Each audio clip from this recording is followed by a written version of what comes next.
Welcome to my home. I'm Mara Chitayat, and I will be moderating most of the evening with the help of Jess Richardson over here.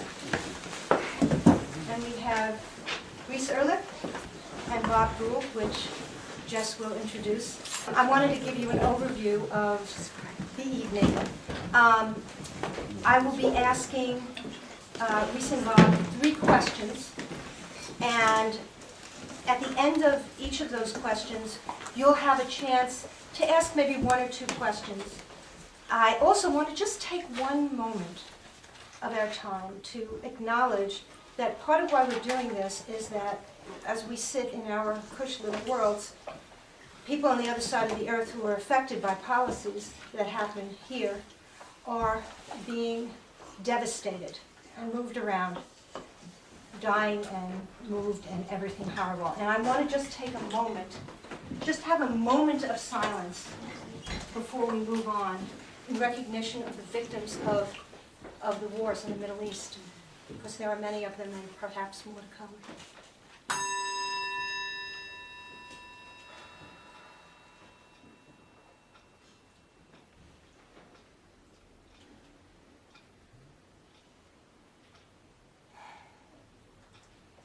Thank you. It's such an honor to have both Reese and Bob, Reese Erlich and Bob Gould here tonight.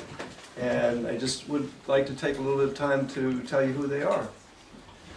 Reese Erlich's history in journalism goes back over 40 years.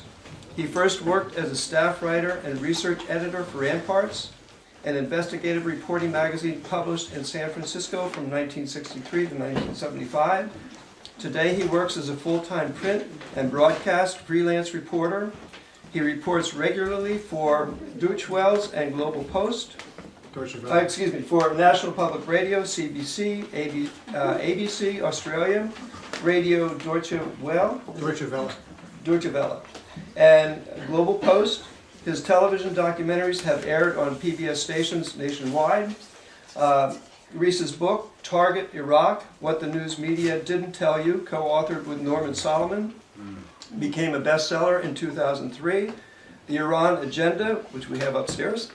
The Real Story of U.S. Policy and the Middle East Crisis was published in 2007. Dateline Havana, The Real Story of U.S. Policy and the Future of Cuba was published in 2009. Conversations with Terrorists, Middle East Leaders on Politics, Violence and Empire was published in September 2010. Reese Erlich shared a Peabody Award in 2006 as a segment producer for Crossing East, a radio documentary on the history of Asians in the U.S. In 2012, Erlich's radio special on Syria won the Explanatory Journalism Award from the Society of Professional Journalists, Northern California. His article about the U.S. use of depleted uranium ammunition was voted the 8th most censored story in America for 2003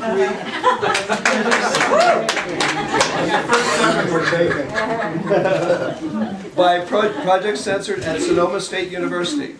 In 2002, his radio documentary, The Russia Project, hosted by Walter Cronkite, won the Depth Reporting Prize for Broadcast Journalism awarded by the Northern California chapter of the Society of Professional Journalists.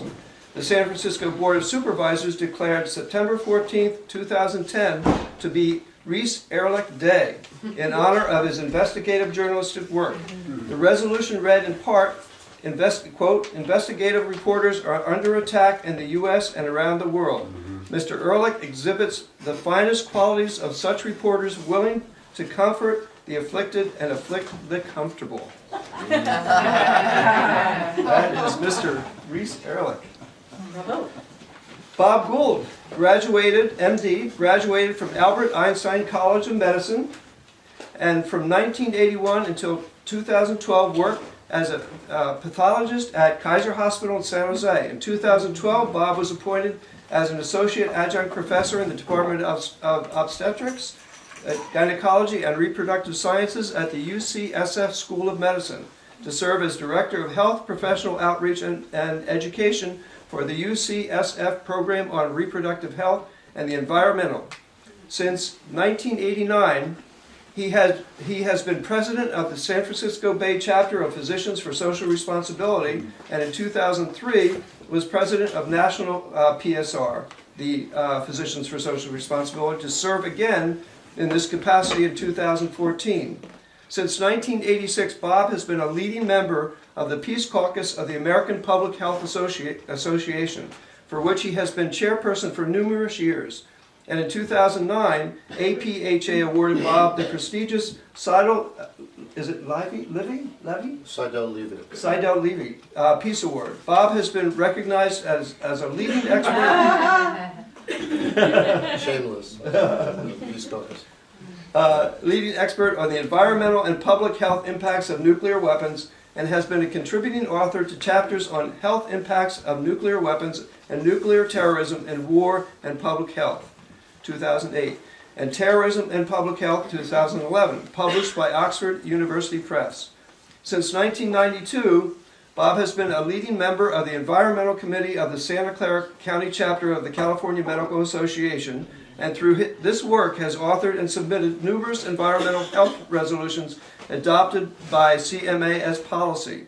For his work within CMA, he received the Santa Clara County Medical Association's Outstanding Contribution in Community Service Award in 2001, and Outstanding Contribution to the Medical Society Award in 2012. Dr. Gould was also listed as one of Santa Clara County's top 400 physicians in peer-reviewed surveys published in San Jose Magazine in 2001 through 2007. So let's have a hand for both of these amazing people.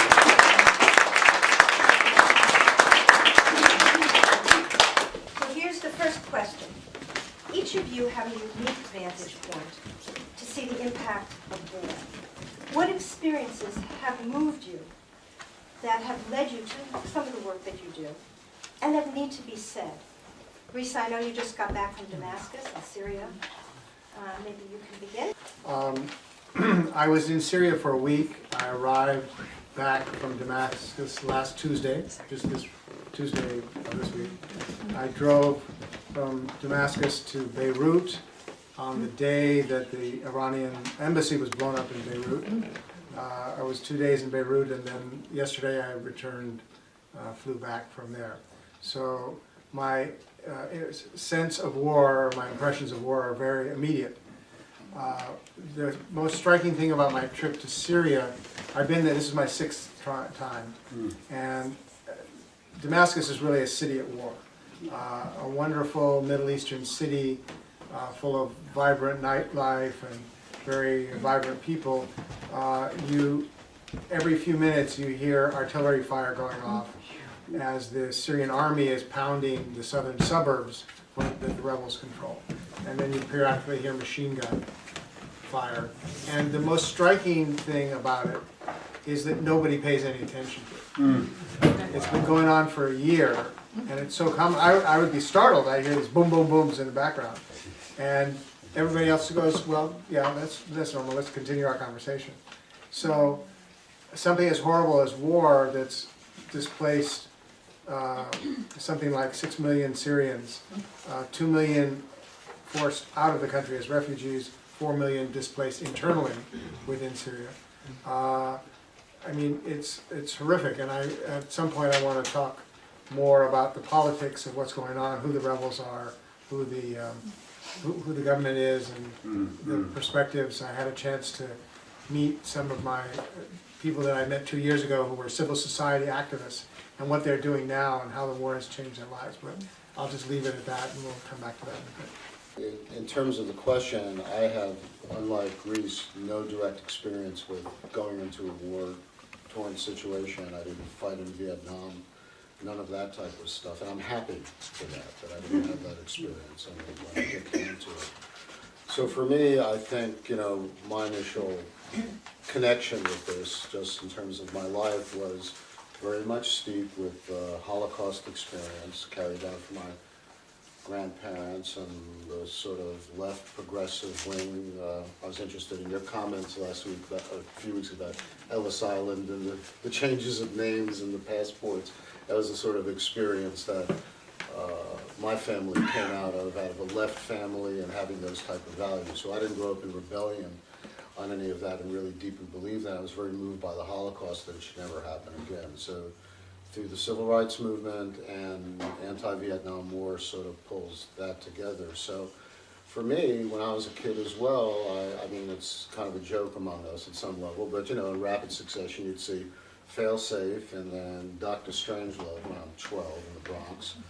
And that really made that stuff very clear, not having been alive at the time of the twin explosions that killed all those people in Hiroshima and Nagasaki. So that deeply moved me, and honestly, and the joke is, you know, the black humor in it is, for me, a source of resiliency to sort of go on and deal with the real horror that's underneath it. So when I look at the things that are going on in Syria and thinking about the chemical weapons, but again, how many people have died without those chemical weapons? Over 100,000 people, and that this sort of stuff goes on. So that's very quick background, but just to the heart of what I really want to go to.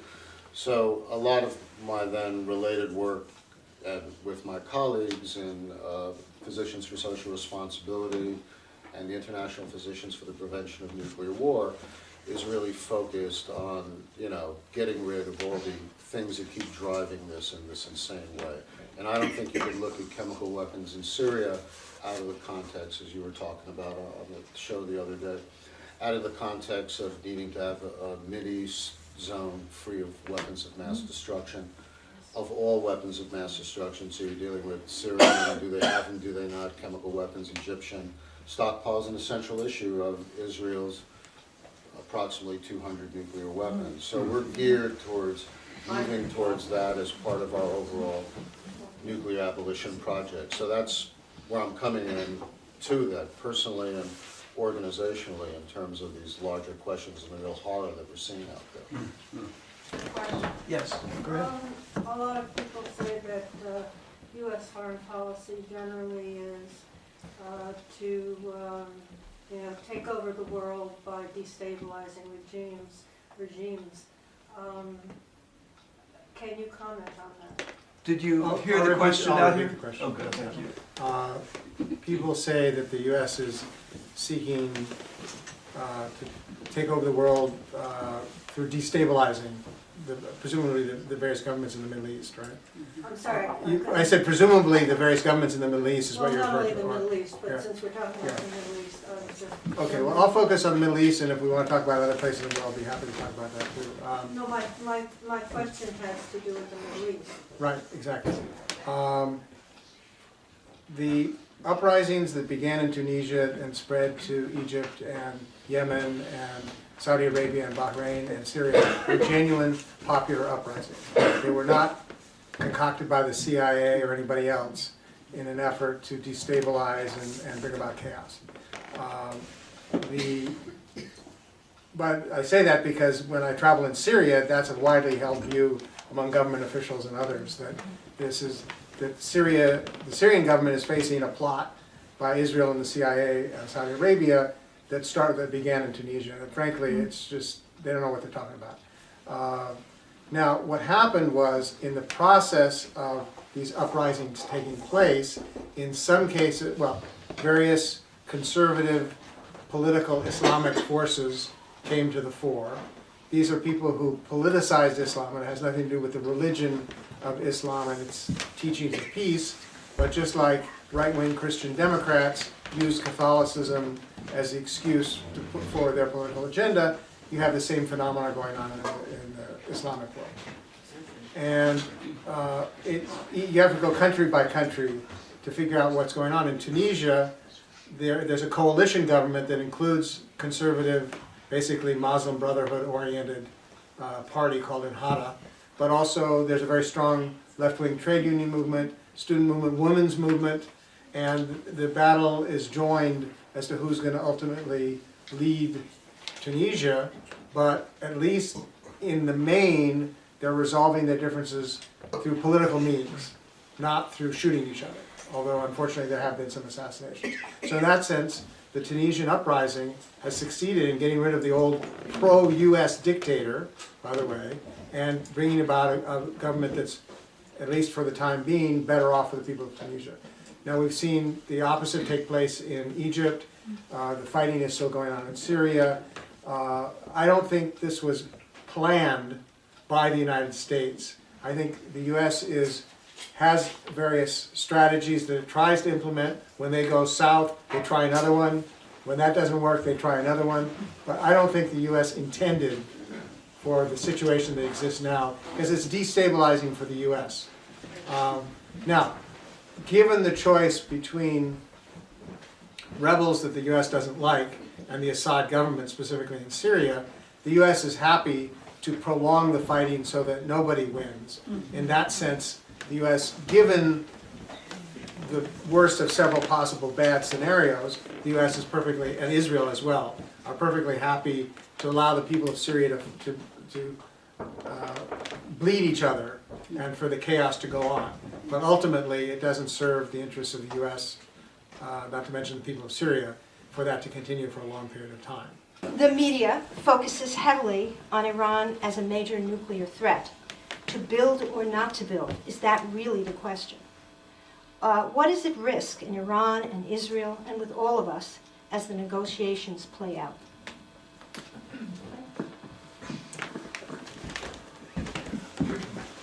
I think the major problem that we have is, at some level historically, Iran learned a lesson from what went on in Iraq in terms of the value from a totemic and a symbolic aspect nuclear weapons have in terms of the calculus of world power, and that, to me, would drive any reality behind their program if it's existing.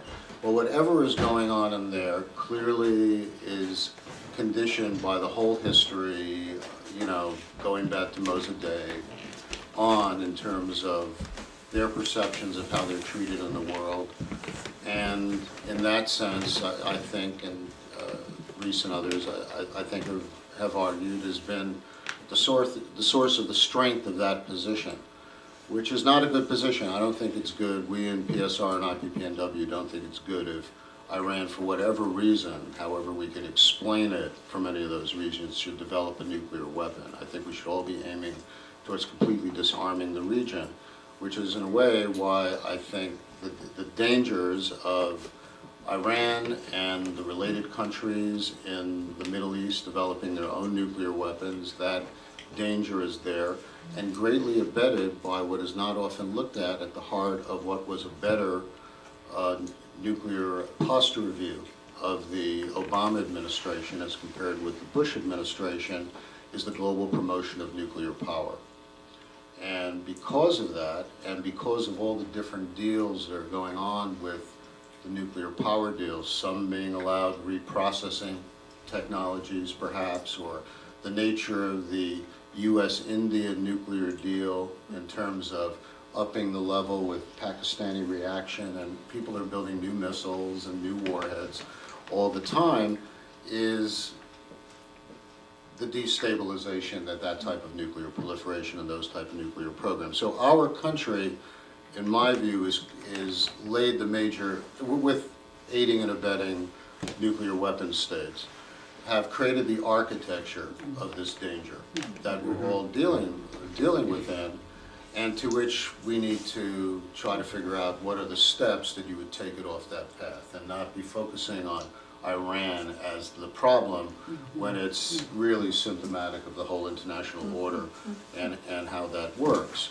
And it's the nuclear weapon states that have refused to follow up their obligations on Article 6 of the Non-Proliferation Treaty to move speedily towards nuclear disarmament. And one of our central campaigns, illustrative of these dangers and the need to get real about it and not be scapegoating Iran, is a campaign that we have, the humanitarian impacts of nuclear weapons campaign, which is a central theme by the International Campaign Against Nuclear Weapons, ICAN. And at the core of that is to really stigmatize nuclear weapons and really get real about what the impacts would be. And one of the central things in terms of the South Asian issue is that there's accumulating evidence, and that's in Scientific American and other journals who have dealt with this, that even a regional nuclear war, a small war that we could very easily say, like with Iran, that's over there, not our problem, could lead to, in addition to the 20 million deaths of all those bombs going off next to each other, from relatively small number of incinerating cities, lead to enough soot and other stuff that blocks out sunlight. And like, you know, like I was telling some students last night, I'm not promoting this for a solution to global warming, but it would block out enough sunlight that that food would plummet, there'd be worldwide malnutrition, the estimates, as many as 1 billion people could die. So there's a need for all of us to have a stake in this, in addressing this issue, because the impacts could be so calamitous, and get away from this, Iran's bomb is the problem, when it's so much more monumental and we have to get real about it. Sorry for going on. The issue of Iran's so-called nuclear weapons program serves exactly the same function as the supposed weapons of mass destruction in Iraq prior to the war. According to the CIA, the NSA, and all of the intelligence agencies in the United States, Iran has no nuclear weapons program. According to the CIA, the only people who claim that Iran has a nuclear program, a nuclear weapons program, is Israel. And Netanyahu specifically has been claiming for 20 years that Iran is a matter of months away from having a nuclear bomb. And in my book, The Iran Agenda, I give you the dates and the occasions on which various Israeli officials have claimed that Iran is about to have a bomb. And so far, it hasn't happened. So it's a bogus issue. If Iran wanted to attack Israel, it would easily start flying missiles and planes and dropping conventional weapons in Israel. But of course they haven't done it, and they're not going to do it, because it would guarantee the destruction of Iran. Because Israel and the United States would then have the excuse that they've been waiting for to flatten Iran. And they are not crazy. I've been to Iran, I was there in June, I've been there 5-6 times now. It is not a country run by crazy people. They have their own interests. Now, it's true, Iran supports Syria, it supports Hezbollah. That's what Israel's really worried about. But you can't bomb Iran because they're supporting groups you don't like. You can bomb them if you claim that they're going to destroy your country. And that's exactly the logic that they're trying to use. It's a bogus issue. Now, I've been in Iran, and I asked various leaders that I met, why are you making such a big deal about this? Nuclear power is a disaster. Look at Fukushima. How are you going to guarantee you're not going to have a nuclear disaster with your nuclear power program now? And it's expensive. It costs more to build the friggin' plant than it does to produce the electricity, which is one of the little details that's often overlooked in this country. It's dangerous and it's expensive. And you know what? Some of the more honest, these were like university professors with close ties to the government. One of the more honest answers I got was, yeah, I know, but we've made it such a big issue now we can't back down. So inside Iran, there's a political, because of years, particularly 8 years of Ahmadinejad, pounding the table, saying that we've got to have, stand up for our sovereignty and we're not going to bow down to the U.S. It's a politicized issue that's well beyond anything that makes any sense. So Iran does not have nuclear weapons. There are no signs that they're planning to actually build it. They want to have nuclear power. That's a stupid decision, but as long as the United States and France and the rest of the Western world has nuclear power, they have every right to have it as well. Reese, you finished off what you were talking about with, and correct me if I'm wrong, with the idea that the idea of continuing this, at least verbal attack on Iran and the nuclear weapons program being a threat, that it doesn't have any usefulness. But my thought for a long time now has been that the sanctions have a real profitable benefit for the United States, particularly if they're, causing other countries to boycott Iranian oil. That's a big benefit for the oil companies, and there must be other types of benefits like that. I was just wondering if you could talk a little bit about that aspect. Ironically, some of the biggest advocates for lifting the sanctions are the U.S. oil companies. Really? Yeah. Why? Remember, just as a quick footnote, everyone's favorite vice president, a certain Dick what was his name again? Cheney? Oh, yeah. How soon we forget. Was, as you recall, the CEO of Halliburton prior to his running for office. He was a firm opponent of sanctions on Iran because he wanted Halliburton to continue its business with Iran. The U.S. oil companies would love to come into Iran because it at one time was a very, as it was for French and other European oil companies, a big source of profits. Now, there's other sectors of the ruling elite in this country who favor the sanctions, but it's mainly a political decision, which is to pressure Iran to making concessions along the lines the U.S. wants.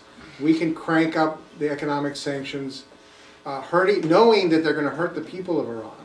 But that's just a byproduct, unfortunately, of the enlightened goals of U.S. foreign policy.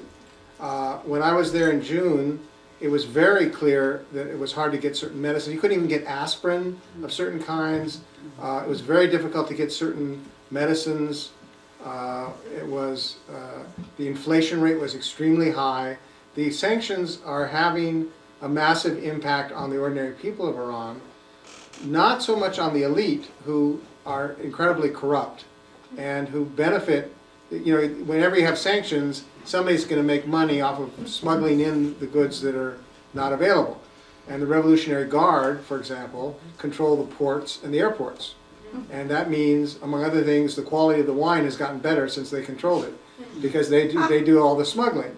The quality of the wine was very poor on my previous trips, and once the Revolutionary Guard took over the corrupt import business of liquor, which is quite an expansive and profitable trade, the quality of the wine got much better.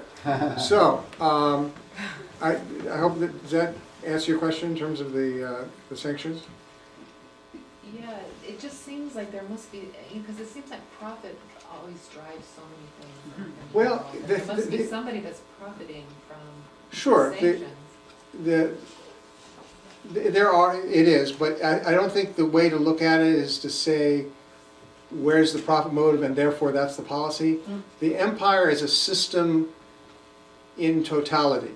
And at the bottom, at the base of it, of course, is the seeking of profits. But in order to get those profits, I'll give you an example. Oil companies want to control the oil fields, right, and make money off the oil. But in order to do that, you've got to have pipelines. In order to have pipelines, you have to have, or shipping lanes. And you have to have navies and armies to protect those shipping lanes. And you need pliant pro-U.S. governments in order to protect the oil contracts and the pipelines, etc. And so it's an economic, political, and social system. So any one aspect of it at a time may or may not have to do with direct profits. It has to do with the long-term profits of the system, that's for sure. And in the case of the sanctions against Iran, it hurts some sectors of the elite, but they're forced to go along with it, at least in the short run, in the hopes that the old regime will collapse and that'll open up even greater source of profits down the line. I guess I have two questions. The first one is this strange punishment system with France and Israel being against this compromise because they need to be punished and not let scot-free in their being liberated from the sanctions. And the other question is, I keep waiting for someone to mention the Israeli nuclear weapons that are not mentioned in the discussion of Iran and the Middle East. It's never mentioned. Israeli nuclear weapons. Israeli nuclear well, weapons. I mean, it's sort of secret. They're not acknowledged. Yeah, I know. Israel's nuclear weapons are not mentioned because they're a pro-U.S. ally, and therefore they don't count. That's the short version. I've actually asked the former U.S. Secretary of Defense, who now is down at Stanford, exactly that question. And this look came over his face like I had just landed from Mars, and obviously didn't understand how U.S. foreign policy works. Because, well, of course it's okay for Israel to have nuclear weapons because they're our ally. Hello? I mean, that's the consensus in Washington. And it's obviously counterintuitive. I mean, it's counter to reality, and that one of the reasons, the main reason that Assad had chemical weapons was his, I think, mistaken belief that somehow they could act as a deterrent against Israel's nuclear bomb. On the earlier question about Iran itself, let's even say Iran developed a nuclear weapon, which would take them years, and figured out how to deliver it and had an effective missile. So they've got 5 or 6 nuclear weapons. So what? You can't use that as an offensive attack on Israel or anybody else. It would be only in the context of being defensive in case Israel attacked them, and Israel has threatened to attack Iran using nuclear weapons. Iran has no nuclear weapons in which to attack Israel. Now, I'm sorry, the first question you asked was... Well, we heard that it was very close to an agreement. Oh, yeah. France and Israel, yeah. Yes, and right, France so just as there might actually be some kind of an agreement on this issue, France and Israel and the right wing in the US Congress all of a sudden get all hot and bothered and insist on increasing the sanctions. Everybody knows what a great negotiating tactic that is. In fact, didn't the Board of Directors tell us something along those same lines recently? Oh, sorry. We didn't really mean to sign that agreement. right. You know, I think what we should do is let's go back and have another strike. Yes, France and Britain and some in the United States are very much worried about a deal actually working with Iran, because that takes away Mr. Boogeyman that they've been harping on and takes away the excuse for a possible military attack or otherwise. I mean, what they're really trying to do is destabilize and overthrow the government in Iran. That's what the real intention is. So there is no nuclear deal that could conceivably be negotiated that would satisfy them. That's really what France and Britain, France and Israel are saying, at least under Netanyahu. I understand about the United States not going after Israel because they have atomic weapons, because they're our ally. But I seem to remember some time ago that the United Nations told Israel not to develop, and they went ahead and developed nuclear weapons anyway. And what I don't understand is, why doesn't the United Nations step in and say, hey, if you want Iran to not develop, then you need to give your weapons up? Well, personally, I think the reason that doesn't happen is pretty much a subset of what Reese just laid out in terms of how everything works, and you know that there's consensus among the major powers, which at the same time are in the UN in terms of Britain, France, you know, our allies, to block any real movement on that and just keep this myth going. I mean, everybody knows Israel has the weapons, but there's no political will, just like there isn't the political will to move things forward on a whole host of other issues facing the Middle East that need to get resolved. How does the Shia-Sunni split play into this whole mess?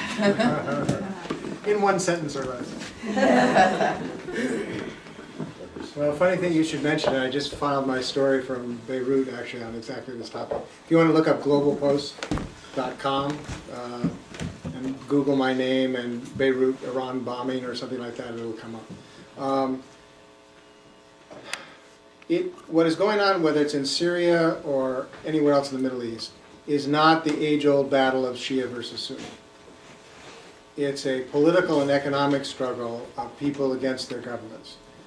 But both sides use the Shia-Sunni divide to rally their troops to get you to hate the other guy.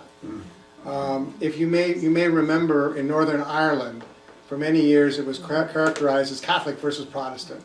And they're slaughtering each other, and this is hundreds of years. By the way, whenever you hear that this struggle has been going on for hundreds of years, don't believe it. Because neither in Northern Ireland nor in the Middle East was that the case. But once the peace accords took hold in Northern Ireland, suddenly, almost overnight, it became the Republicans versus the Loyalists. Right? Those who wanted to maintain ties with Britain versus those who wanted independence or rejoining of Northern Ireland with Ireland. And suddenly the Catholic-Protestant issue receded. The same thing would be true in the Middle East, which is that yes, there are antagonisms. Yes, there are religious differences. And it's not just Shia and Sunni. There's Alawis, there's Druze, there's Christians. There's a lot of ethnic and religious. There's the Kurds who fall into another category. And yes, there at times have been conflicts amongst those various groups. But by and large, all of those people have lived together in peace in the Middle East for hundreds and hundreds of years. What's happened is that as the people rose up against Assad in Syria, he played the Alawite card. The Alawis are a Shia Islam offshoot from many, many hundreds of years ago. But mainly they're a more secular people who backed Assad very strongly. His family comes from the Alawites. The Christians feared that they would be targeted as a minority, and they tended to side with, either stay neutral or side with Assad. So he played the religion card against the Sunni Muslims. And the Sunni, ultra-conservative, the extremists in particular, targeted Shia and Alawis and Christians and said they're the enemy. So it's not at the core of the fight, but each side uses that issue to rally support. And the danger, of course, is that it takes on a momentum of itself. And I've heard in Syria, which was a very secular country, now more and more people are talking about what religion, what ethnic group you're from, can you trust them. The most telling story I had was an interview just a few days ago with someone who told me that if you're an Alawite government employee and you're asked over for dinner by a Sunni Muslim, even somebody that you've known, you're going to refuse because you're afraid that it's a setup for a kidnapping or something like that. Even Sunni Muslims that you know. That's how inflamed the situation has become. I completely agree with Reese, and I just add, I mean, I think what the theme here is just it's an age-old bloodlust around the construction of the other. And it could have its religious frame, or it could have many of the other things, but I mean, we see it running through our society in terms of the demonization of immigrants. I mean, it's another form of it, as well as in Europe as well. And anybody who's, you know, now unemployed and inconvenient, whether it be Bulgarians and Romanians in Britain and things like that, it doesn't take on the fever pitch as what we're talking about when it gets that bloody. But even now in Burma, in terms of the Buddhist-Muslim strife there with people, you know, that's kind of unbelievable to contemplate. But I just think, like you're saying, we have to really be focused on what the real conditions that are causing that and utilizing that as an excuse for such violence and bloodshed. I'm going to change my question a little bit. I like a lot what you said about the demonization of the other. In this question, I think because of the time, I won't have questions asked afterwards, and then after the intermission, people will then have more of a chance to ask questions. Obviously, we're in a very rapidly changing world, including in the Middle East, between women's rights and climate change and the economics and religious extremism, etc. We have a lot going on. I would like to know from each of your particular points of view how you see the future unfolding in that part of the world and how that will affect us. What's the likely scenarios as you see it? And Bob, I know you're an expert on, you know, weapons of mass destruction and climate change, and I would like to invite you to open it also to issues of climate change and how that might impact as well. I'm actually generally a very optimistic person, but when it comes to what's going on in Syria at the moment, in the short run, I'm not real optimistic. Both sides are not aware of or think that they're winning or have the potential shot at winning, and when that's the case, it's very hard to reach a peace settlement. And so I think, unfortunately, the fighting is likely to continue for some time. More medium run and longer term, I think there will ultimately be a political settlement in Syria. I think elements of the Assad government, along with some of the rebel forces, the most optimistic scenario would be something like Tunisia, where at least you're allowed to have something like fair elections, existence of political parties, existence of trade unions that can organize, and opening up the democratic space to allow progressive and secular forces room. Right now they're squeezed out between the repression by the government on the one hand and particularly the extremist rebels on the other. And so it's very hard for secular folks to organize. But I think that can change. I am optimistic in the medium and longer run. And I think in general, that's my view towards what's going on in the Middle East. It's very easy to focus on the horrible fighting and the horrible loss of life and the large number of refugees that's going on. But I do think that the Arab Spring uprisings on the whole will have a positive outcome when we look back on this historically. I think I share the same optimism about what was behind and came out during the Arab Spring. Even thinking about colleagues who we have, like our friend who's in the Egyptian affiliate of IPPNW, who's been very involved in that. And I have no reason to question how things might go in Syria. That's reasonable, that there's a possibility there. I guess, and it gets back to Mara's question, even in terms of the other more than elephant in the room of climate change and oil politics that's at the heart of all of this. I have that degree of pessimism, and it doesn't, for me, undercut, I'll try to do till I die, what I can to reverse that type of thing. But the continuation of the central part of the political economy of the oil circuit for arms throughout the region remains unquestioned in terms of that being a major mechanism. I mean, that the fact that 2 years ago the U.S. was providing 75 to 80% of the world's arm trade, and much of it going into this region, the classic petrodollar for arms circuit that's been propelling much of the world economy with this type of sequelae. I don't see myself a real change in that. And unfortunately, as a member of an organization, I was hoping, we'd see more fundamental change out of the Obama administration in terms of its nuclear policies and its overall military policies. Nothing really that significantly different if you look at things as well as at the Congenial Defense Review. And a major part of that, beyond the Middle East and as part of the whole pivot to China, quote unquote, is this absolutely crazy contention with China where we're developing and budgeting for nuclear subcarriers to be in the region and throughout the world, and that'll run until 2080, that have justified as defense if the Chinese could possibly hit them for a few miles off the coast. And I guess the profound pessimism, I'm not going to pass out cyanide pills. I'm just telling you, I'm answering the question as best as I can.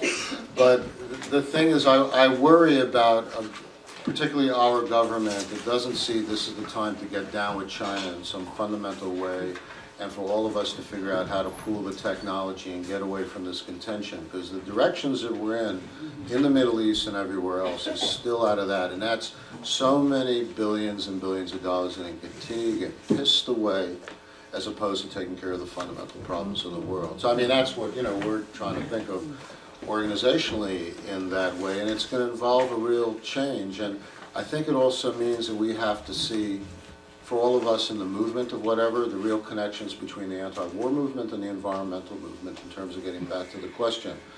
And in that sense, there was a really good report from Miriam Pemberton in Institute for Policy Studies for 3 years running, which was military security versus climate security, and really measuring what do we need to actually fund those sustainable technologies, not go nuclear, not keep the coal going, all the things that are going to kill us.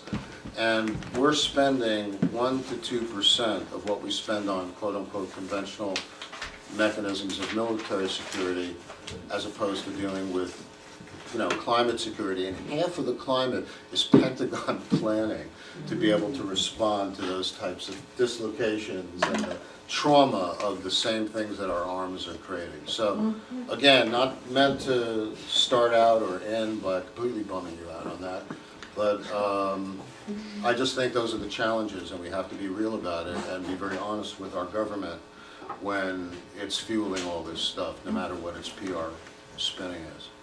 Yeah, very quickly, both Patrice Sutton and I work in the Peace Caucus of the American Public Health Association. Sort of started around the time, about 400 folks at the annual convention demonstrated in Nevada test site against nuclear testing. 100 more got arrested with civil disobedience. We've sort of been keeping this going. And every year we have incredible outreach to the public health community on various issues of war and peace that are reflective of the quality of people like Reese and others who speak about the public health issues. So I just wanted you to have a look at it. We always encourage people to join. And this year, which is very reflective of this as well, we had for the third year running an attempt to have a resolution pass that would basically allow people with an APHA with their pension funds, if they wanted to, that they would ask APHA to see if they would have a choice for pension investment so people didn't have to pay for the repression in Palestine as part of the occupation. And because of a major campaign by AIPAC weighing in on this process, this went down resoundingly because people took that as being anti-Israel, just indicative that even within a progressive public health community, there's this level of emotional response to this issue. And not like, it was basically as many people like Leonard Rubenstein, who's former executive director of Physicians for Human Rights, just indicative of a complete refusal to accord humanity to people going through this. So it was really stunning. But anyway, having said that, just encourage you to pick up on it. And if you'd like to join, you're more than welcome. Thank you. As well as PSR, of course. Well, unaccustomed as I am to talk about my books, Conversations with Terrorists has interviews including with Assad and with various leaders from Israel, Lebanon, and elsewhere in the Middle East, talking about this question of terrorism. And the Iran agenda looks back at the U.S. policy towards Iran, gives you some background. I think it's still relevant. So anyway, check them out if it's of interest. Buy the books, support your local authors and journalists. Thank you. And I would like to say this is fabulous. I'm currently reading the Iran Agenda, and if you want to know about Iran, this is the book you get. It's fabulous.